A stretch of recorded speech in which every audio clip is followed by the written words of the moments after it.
8:13 en el territorio continental ecuatoriano, buscando la verdad y abogando por la unidad nacional en pro de la paz y la seguridad en el Ecuador. Queremos dar la bienvenida en la revista de Opinión Democracia al economista José Hidalgo Pallares, director de Cordes, para analizar la situación del empleo en el Ecuador, de manera especial el empleo pleno, que si bien hay ligera mejoría, es necesario acometer, por un lado, una reforma laboral y por otro, enfrentar la actual situación en estas condiciones. Antes de darle la palabra a José Hidalgo, quisiera ilustrar con una opinión del ministro del Trabajo, Harold Burbano, precisamente sobre el tema. Las cifras de crecimiento de empleo son cifras que no se han dado en los últimos 10 años. Tenemos una curva de aumento en empleabilidad formal de 4 puntos. Cerca de 350,000 empleos se han creado. Hemos logrado no solamente recuperar los empleos que se perdieron post pandemia, sino también generar nuevos empleos. Y esto no es magia, esto responde claramente a gestión, a resultados claros por parte del gobierno del presidente Noboa de manera interinstitucional, y el reto para este año es claramente sostener esa curva ascendente hacia un desarrollo económico adecuado. Bien, ese es el pronunciamiento en resumen del ministro del Trabajo, Harold Burbano. ¿Cómo ve este panorama y estos indicadores últimos, economista José Hidalgo? Buen día. Buenos días, Miguel. Muchísimas gracias por la invitación. Como siempre, un gusto conversar con usted. Sí, yo empezaría diciendo que en un año de recuperación económica, como fue el año 2025, es esperable, incluso es probable que el empleo se haya recuperado. Lamentablemente, las cifras del INEC, contrario a lo que asegura el ministro de Trabajo, no nos permiten decir con certeza que el empleo se recuperó. ¿Por qué digo esto? Porque según el INEC, la tasa de empleo adecuado creció más o menos de 33 a 37% de la población económicamente activa. Estoy más o menos redondeando los números. Pero el mismo INEC, esto no lo decimos en Cordes, sino que lo dice el INEC, señala que esa variación no fue estadísticamente significativa. ¿Qué significa esto? Que ese incremento en el empleo adecuado se mantiene dentro de los márgenes de error de la encuesta y por lo tanto no se puede asegurar con certeza que el empleo se recuperó. Yo insisto, es esperable que en un año de recuperación económica, según el Banco Central, la economía el año pasado habría crecido en torno al 4%, pueden haberse creado algo más de empleos adecuados, pero lamentablemente, tal vez por problemas de muestreo en la encuesta, las propias cifras oficiales, y así lo reconoce el informe del INEC, no nos permite a nosotros como analistas, tampoco al ministro, a nadie, decir con certeza que el empleo se recuperó. Lo mismo pasa con el empleo informal. La tasa de informalidad que se mide respecto al total de los trabajadores se redujo de 58 a 54%, más o menos, siempre redondeando las cifras. Pero nuevamente el INEC dice, esta variación no fue estadísticamente significativa, es decir, se mantiene dentro del margen de error y por lo tanto no podemos decir con certeza que hubo una caída en informalidad. Entonces, uno podría decir, como le acabo de escuchar al ministro, que el empleo creció y todos quisiéramos que el empleo haya crecido. Lamentablemente las cifras oficiales no nos permiten todavía llegar a esa conclusión con certeza. Ahora, escuchábamos anoche al economista Alberto Acosta Burneo de Análisis Semanal, que daba cuenta, y con Carlos Vera, en un análisis de lo que fue el 2025, que creció la economía, y hablaba de 348,000 empleos adecuados en el país que se crearon. Sí, en realidad yo leí un tuit del economista Acosta Burneo, que sí, muy similar a lo que acaba de decir el ministro Burbano, lo que acabamos de escuchar del ministro Burbano, pero las cifras que maneja el economista Acosta Burneo obviamente son las cifras oficiales, las cifras del INEC, pero una vez que uno entra al informe del INEC, el instituto oficial dice, ese crecimiento de casi 350,000 personas en el empleo adecuado se mantiene, no es estadísticamente significativo, es decir, esto lo digo yo, se mantiene dentro del margen de error de la encuesta. Para ponerlo tal vez un poco más claro, Miguel, y que la gente no, me puede entender un poquito más a qué me refiero con esto de no estadísticamente significativo y margen de error. El mismo día en que se publicaron las cifras de empleo, el INEC publicó también las cifras de pobreza, ¿no es cierto? Cifras que también han sido muy destacadas por el gobierno, porque menciona que la pobreza bajó de 28% de la población a un poquito más del 21%. Y uno, nuevamente, entra al informe oficial y el mismo INEC dice, esta variación no fue estadísticamente significativa. Entonces, uno se va ya al detalle del informe y el INEC maneja dentro de lo que es la pobreza un término que se llama intervalos de confianza. Es decir, no quiero ponerme demasiado técnico, me parece que va a ser fácil de explicación. Para diciembre de 2024, el INEC decía que la pobreza había sido 28%. Pero en el informe detallado dice, bueno, nosotros decimos que fue 28%, pero en realidad pudo haber estado entre 22% y 34%. Y para diciembre de 2025, el INEC dice, la pobreza fue 21%, pero aclara, en realidad puede haber estado entre 17% y casi 26%. Entonces, como hay un rango en el que estos intervalos de confianza coinciden entre diciembre de 2024 y diciembre de 2025, más o menos entre 22 y 26%, el propio INEC no puede asegurar que se dio una reducción en la pobreza. Ocurre algo similar con el empleo. Yo creo que la pobreza seguramente se redujo el año pasado porque fue un año de crecimiento económico, crecieron mucho las exportaciones, hubo más liquidez, crecieron los depósitos, creció el crédito, probablemente se redujo la pobreza, pero con las cifras oficiales, lamentablemente no podemos asegurar, como hace el economista Acosta Bruneo o el ministro de Trabajo, que creció el empleo porque el informe oficial nos dice, ojo, que esos números se mantienen dentro del margen de error. Ahora, ¿qué se necesita para fortalecer el crecimiento del empleo en el país? Por ejemplo, la reforma laboral, de lo que tanto se ha hablado y no se ha logrado avanzar en eso, José. Sí, uno de los requisitos, coincido Miguel, creo que sería una reforma laboral.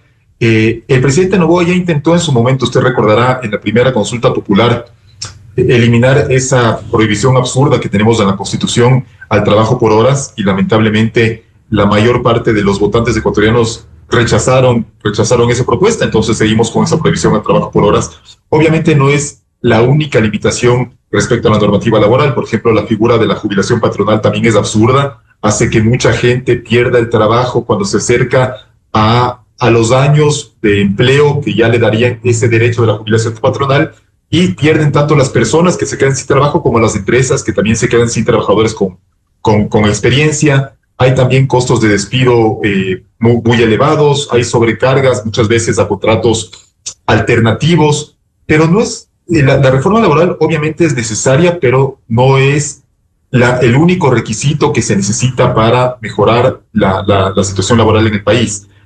El primer requisito es que haya inversión, porque finalmente, Miguel, lo que queremos en el Ecuador es empleo formal, ¿cierto? El empleo bruto, es decir, el total de trabajadores entre formales e informales, puede venir creciendo, y de hecho se estancó en el último año, pero lo que nosotros necesitamos es un crecimiento del empleo formal, con prestaciones como salario mínimo, afiliación a la seguridad social, 13º, 14º y demás. Eso es lo que quiere la gente.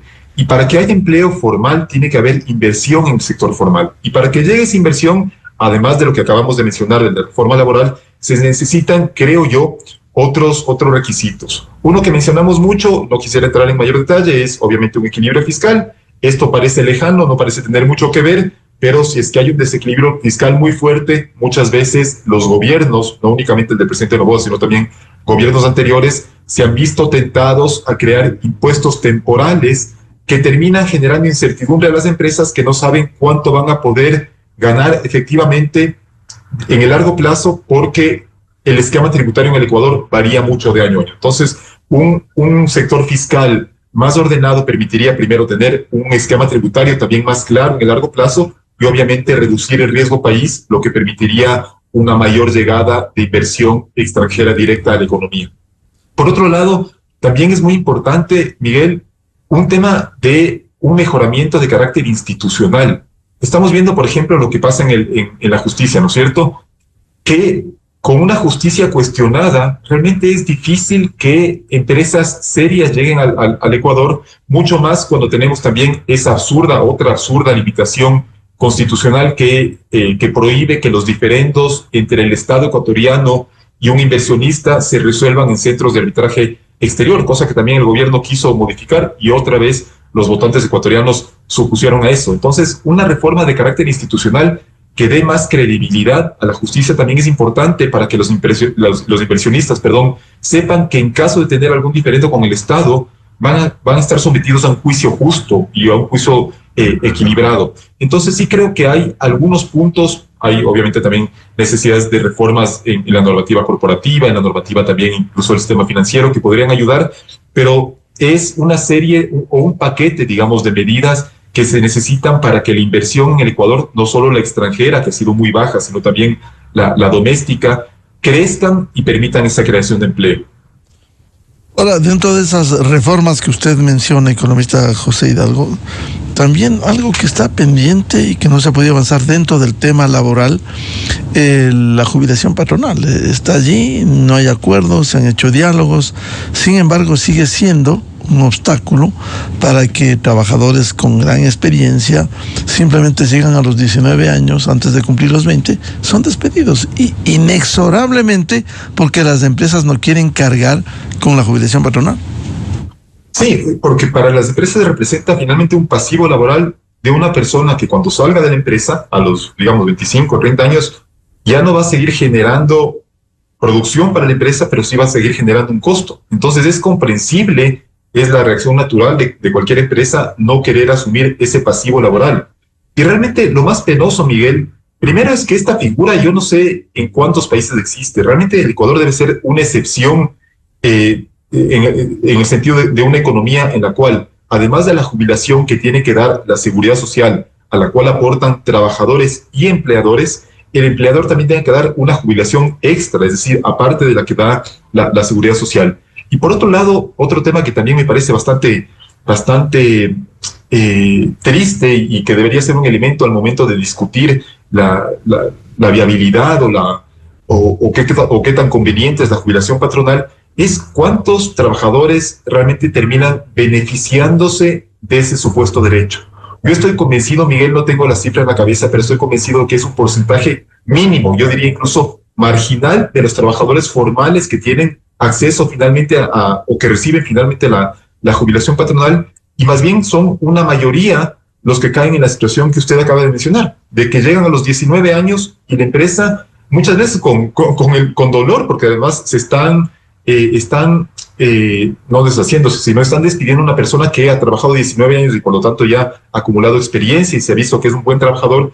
Bueno, son muchos más las personas que se ven en esa situación de perder el trabajo, además a una edad en la que luego es muy difícil conseguir otro trabajo en condiciones similares, que aquellos poquitos que se terminan viendo beneficiados de la jubilación patronal. Entonces yo sí creo que ese debería ser, por ejemplo, un consenso mínimo entre sindicalistas y empresarios, o sindicalistas y gobierno. Es decir, bueno, la jubilación patronal, pongámonos de acuerdo, no beneficia a casi nadie, hace daño a muchas más personas. Por último, en esto puede haber un consenso de que no es una figura conveniente ni para trabajadores ni para empleadores. Estas reformas que no han avanzado, ¿de alguna manera afectan a la generación de empleo pleno en el Ecuador? Sí, con toda seguridad, en la medida en que afectan a la llegada de inversión también. Es decir, no solo que una normativa laboral arcaica, costos de despido muy altos, figuras tan absurdas como la jubilación patronal, o también otro factor, muchas veces incrementos salariales que están por fuera de los criterios técnicos, sino que más bien se acoplan a criterios políticos. Todo ese tipo de factores afectan la contratación formal de empresas que ya están en el país y son a su vez un factor que empresas del exterior o nuevos inversionistas toman en cuenta para ver si traen sus capitales al Ecuador o si mejor los llevan a otros países con estructuras productivas similares a las nuestras, pero que no ofrecen, que no tienen ese tipo de cargas. Entonces, claramente esto termina jugando en contra, sobre todo de los trabajadores y sobre todo de las personas que quieren conseguir un trabajo en el sector formal. Insisto, Miguel, con una cifra que me parece importante. Con corte a diciembre del año pasado, el 54% de los trabajadores en el Ecuador estaban en el sector informal. ¿Sí? ¿Qué significa esto? Que estaban trabajando en un emprendimiento personal o en alguna microempresa que no tiene RUC. Esa es la definición que le da el INEC al sector informal. Y entonces yo estoy convencido de que esas personas quisieran tener un empleo formal con todas las prestaciones que esto significa. Pero claro, si es que, por un lado, desde hace varios años, yo diría casi 2 décadas, se vienen dando incrementos salariales muy por encima de los criterios técnicos, insisto, mucho más basados en criterios políticos. Si no se corrige la normativa laboral, si es que además todavía existen esos otros limitantes a la inversión, como la inestabilidad tributaria y demás. Entonces, bueno, por eso hemos visto, lamentablemente, este crecimiento sostenido de la informalidad hasta niveles por encima del 50% que no teníamos hace algunos años y que es difícil revertir en la medida en que no se corrijan los factores que expandan a la inversión. En definitiva, economista José Hidalgo, de no darse estas reformas, de no haber líneas claras, esto al afectar a la inversión, sea extranjera o nacional, de alguna manera limita también avanzar mucho más rápido, más allá de los indicadores leves o pequeños en la recuperación laboral. Totalmente, Miguel. Y es una pena porque el Ecuador viene empantanado en este contexto ya algunos años. Usted recordará que una vez que terminó el boom de las materias primas hacia finales del año 2014, la tasa de crecimiento promedio en el Ecuador entre 2015 y 2024 ha sido apenas superior al 1%, si no me equivoco, en torno al 1,5%, como consecuencia principalmente de una insuficiente inversión. Hemos tenido obviamente también buenas noticias, sobre todo en el sector externo, pero lamentablemente el buen desempeño de las exportaciones no petroleras no ha generado tanto trabajo como podría generar una llegada masiva de inversión. Es decir, obviamente el buen desempeño del sector exportador es una buena noticia en el sentido de que genera dólares, genera superávit comercial y obviamente algo de empleo adicional también generará, pero lo importante es tener mayor inversión para poder decir a futuro, cuando salga un nuevo informe del INEC, realmente el empleo mejoró. Insisto, este sí creo que es un mensaje que debe quedar claro, que yo creo que el empleo, no lo puedo decir con certeza, seguramente mejoró, al igual que la pobreza en el año 2025 gracias a la recuperación económica, pero las cifras oficiales, contrario a lo que dijo el ministro Urbano, no nos permiten asegurar eso. Y para poder asegurar, para poder tener un crecimiento genuino en el empleo, lo más importante es mejorar el ambiente de inversión para que llegue inversión formal a la economía. Y en ese sentido, ¿cómo agilizar los procesos? Porque vemos parados, se ha anunciado este año, puede ser la reforma laboral, los consensos con el sector empresarial, el sector de los trabajadores. Finalmente, ¿por qué no se llega a un acuerdo y se presenta en la Asamblea Nacional, aprovechando que hay una mayoría legislativa oficial? Sí, yo me hago la misma pregunta que usted, digamos, en el sentido de que si el presidente Noboa goza de una mayoría favorable a su gestión, podría llevar adelante medidas que yo creo que incluso deberían resultar en principio menos impopulares de otras medidas importantes que ha tomado el gobierno, como el incremento del IVA, la eliminación del subsidio de los combustibles. Yo estoy casi seguro de que una buena parte de los ecuatorianos va a apoyar una reforma laboral en la medida en que vean que eso es beneficioso para sus intereses, es decir, para que las personas que están buscando trabajo van a tener una posibilidad mayor de conseguir uno en el sector formal. Entonces, sí es necesario que el gobierno ataque estos frentes que hemos comentado, Miguel, no solo respecto a la normativa laboral, sino también, obviamente, el tema fiscal, normativa, insisto, en el sector corporativo, incluso en el sistema financiero, en lo que permita también dinamizar el crédito o incorporar a más personas y empresas al sistema financiero formal. Y lamentablemente esto no es algo que se tiene que hacer una cosa después de otra. Yo creo que el gobierno, su equipo económico deberían estar trabajando en un paquete de medidas global enfocado en el crecimiento de la economía y en la inversión, porque eso finalmente, aunque suene siempre muy como un tema de analistas macroeconómicos y demás, en el día a día de la gente común, el crecimiento de la economía significa generación de empleo y por lo tanto mejora de condiciones de vida. Entonces es importante, y volviendo a su pregunta, que el gobierno, que el presidente Noboa aproveche esta ventaja que no han tenido otros gobiernos en los últimos años de una mayoría legislativa para impulsar medidas que favorezcan la inversión y el crecimiento de la economía. Economista José Hidalgo, ¿cuál es el escenario en el supuesto caso que no haya el impulso, haya diálogos, no concreciones? Porque tenemos una experiencia. ¿Cómo estamos viendo el deterioro paulatino del Seguro Social ecuatoriano? Precisamente porque no se enfrenta a los temas de fondo, el modelo instalado en el Ecuador. En el caso laboral, ¿cuál sería el escenario de no aprobarse, de no viabilizarse estas reformas? Sería algo muy parecido, Miguel, a lo que hemos visto en los últimos 10 años.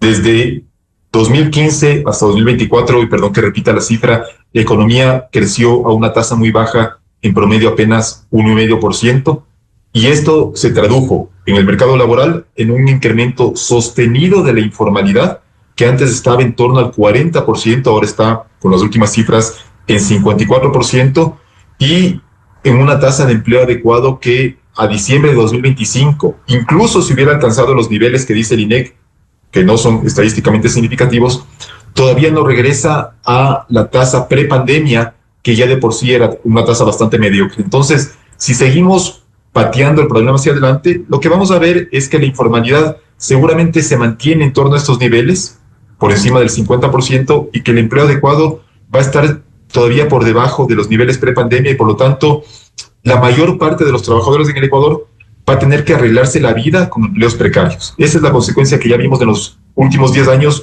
no tendría por qué cambiar si seguimos haciendo lo mismo.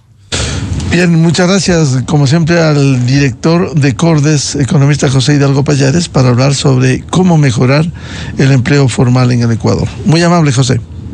Muchas gracias, Miguel, un gusto. Muy gentil. 8:34 en el territorio continental ecuatoriano. Vamos a una pausa y volvemos. Diálogo previsto con el embajador Alejandro Suárez, director de la Academia Diplomática en el Ecuador, para hablar temas internacionales. Uno de ellos, Ivonne Baki, la ex embajadora del Ecuador, apunta a la Secretaría General de la ONU con el respaldo del Líbano. ¿Qué debiera decir el Ecuador? Pregunta que flota. Desde 1984 con Gonzalo Rosero, la revista de opinión Democracia. Siempre líderes, siempre confiables. Enseguida regresa Miguel Rivadeneira a la búsqueda de la verdad. Inicio de espacio promocional y publicitario. No me cuesta tanto si es mi banco. En Banco del Pacífico sabemos que el día a día cuesta. Por eso, para que no te cueste tanto, Mi Banco, donde podrás retirar, pagar servicios básicos y hasta la matrícula de tu carro a la vuelta de tu casa. Porque ahora La ferretería ahora es mi banco. La papelería también es mi banco. La panadería ahora es mi banco. El día a día no me cuesta tanto. Banco del Pacífico, tu banco